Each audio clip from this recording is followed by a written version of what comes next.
Ainun Putri Ardiani, mahasiswa dengan NIM 2405055010022. Pembelajaran yang bermakna lahir dari kesadaran bahwa setiap proses belajar memerlukan perencanaan yang tepat dan pemahaman yang utuh.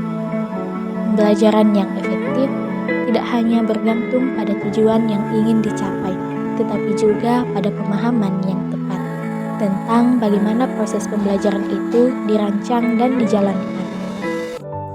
Dalam praktik pembelajaran, istilah pendekatan, strategi, model, teknik, dan metode pembelajaran sering digunakan secara bersamaan. Namun, kelima istilah tersebut memiliki perbedaan dari segi fungsi dan tingkatannya. Pemahaman yang tepat antara kelima konsep ini penting agar guru dapat merancang dan melaksanakan pembelajaran dengan efektif.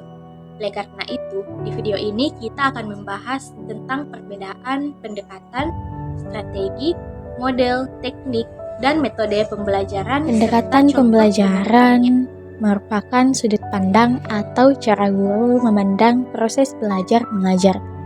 Pendekatan bersifat umum dan menjadi dasar dalam menentukan arah pembelajaran. Melalui pendekatan, guru menetapkan apakah pembelajaran akan berpusat pada peserta didik atau berpusat pada guru. Sebagai contoh, pendekatan yang berpusat pada peserta didik mendorong siswa untuk aktif, mencari, dan mengolah informasi. Sedangkan guru berperan sebagai fasilitator. Sebaliknya, pendekatan yang berpusat pada guru lebih dominan dalam menyampaikan materi dan mengendalikan jalannya pembelajaran. Strategi pembelajaran adalah perencanaan yang menyeluruh, yang disusun untuk mencapai tujuan pembelajaran. Strategi mengatur pola interaksi antara guru, peserta didik, dan sumber belajar agar pembelajaran berjalan secara efektif dan efisien. Contohnya, strategi diskusi kelompok digunakan untuk melatih kerjasama dan kemampuan berpikir kritis siswa.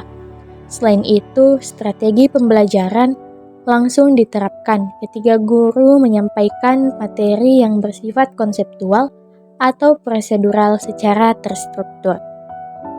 Metode pembelajaran merupakan cara yang digunakan guru untuk melaksanakan strategi pembelajaran dalam menyampaikan materi.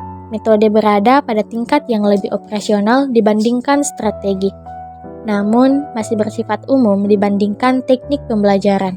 Sebagai contoh, metode ceramah digunakan untuk menjelaskan konsep atau teori, metode diskusi untuk mendorong partisipasi aktif siswa, metode tanya jawab untuk memperdalam pemahaman, serta metode demonstrasi untuk memperlihatkan secara langsung suatu proses atau keterampilan tertentu. Teknik pembelajaran adalah cara-cara konkret dan spesifik yang digunakan guru dalam menerapkan metode pembelajaran di kelas. Teknik bersifat fleksibel dan dapat disesuaikan dengan kondisi peserta didik serta situasi pembelajaran. Contohnya, bertanya secara acak, pemberian kuis singkat, diskusi kelompok kecil, dan pemberian umpan balik langsung terhadap hasil kerja siswa. Nah, model pembelajaran merupakan kerangka pembelajaran yang utuh dan sistematis, yang menggambarkan alur pembelajaran dari awal hingga akhir. Model pembelajaran mengintegrasikan pendekatan, strategi, metode, dan teknik pembelajaran dalam satu pola yang jelas. Contohnya, problem based learning yang berfokus pada pemecahan masalah nyata. Project based learning yang menekankan pembelajaran berbasis proyek, serta discovery learning yang mendorong siswa menemukan konsep secara mandiri dengan bimbingan guru.